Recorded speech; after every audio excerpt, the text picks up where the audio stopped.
Hitler Hasina আমরা দেখতে পেয়েছি হাজি শরীয়তুল্লাহর ফরজ আন্দোলনের মাধ্যমে ইসলামের সংস্কারের রূপ, ইসলাম বিরোধীদের বাতিলদের সেপ্টেম্বর বিরোধীদের আন্দোলন তেমনিভাবে আমরা 2024 সালে দেখতে পেলাম ডাইনি হাসিনা নবী ফেরাউন হাসিনার বিরুদ্ধে, তার সৈন্যদের বিরুদ্ধে এদেশের ছাত্র জনতা, তৌহিদি জনতা, সাধারণ রিক্সাওয়ালা, ঠেলাওয়ালা, কুলি, নগর শ্রমিক, আইনজীবী সকল স্তরের লোকজন খুনি হাসিনার বিরুদ্ধে রাস্তায় দাঁড়িয়ে গিয়েছিল।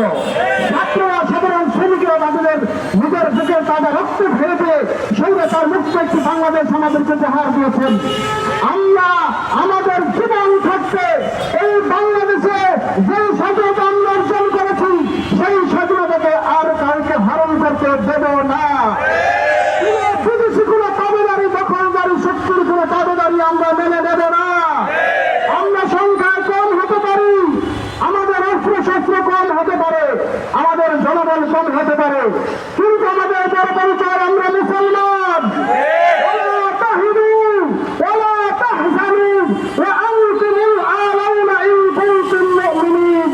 আল্লাহর ঘোষণা আমাদের প্রতি তোমরাই বিজয়ী হবে যদি তোমরা মমিন হও।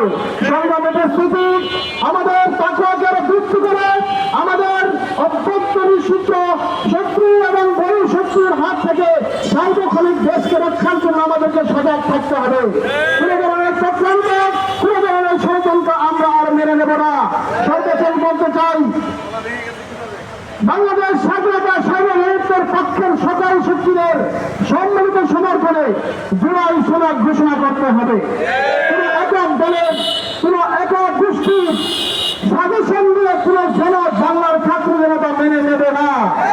বাংলাদেশের 2000 অভ্যুত্থানকে রক্ষার জন্য যেই ধরনের সনদ, যেই ধরনের জুলাই ঘোষণাপত্র দেওয়া উচিত, সেই ধরনের মানসম্মত জুলাই ঘোষণাপত্র কয়েক দিনের মধ্যে ঘোষণা করতে হবে।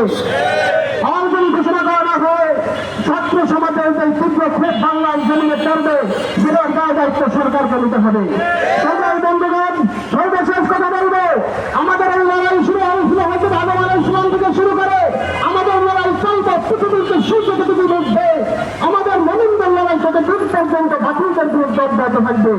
আল্লাহর ঘোষণা, ওলা وقاتلهم حتى لا تكون فتنة ويكون الدين كله لله। সংগ্রাম করে, লড়াই করে সেই পর্যন্ত যতক্ষণ না পৃথিবী থেকে জুলুম নির্মূল হয়ে না যায়। সংগ্রাম বন্ধুগণ, আগামী দিনে এই সমস্ত রকমের ষড়যন্ত্র, ইসলাম বিরোধী ষড়যন্ত্রের বিরুদ্ধে আপনাদেরকে অবস্থান গ্রহণ করার আহ্বান জানিয়ে আজকে এই দুষ্কৃত আবহাওয়ার মধ্যে আপনারা কষ্ট করে অংশগ্রহণ করেছেন।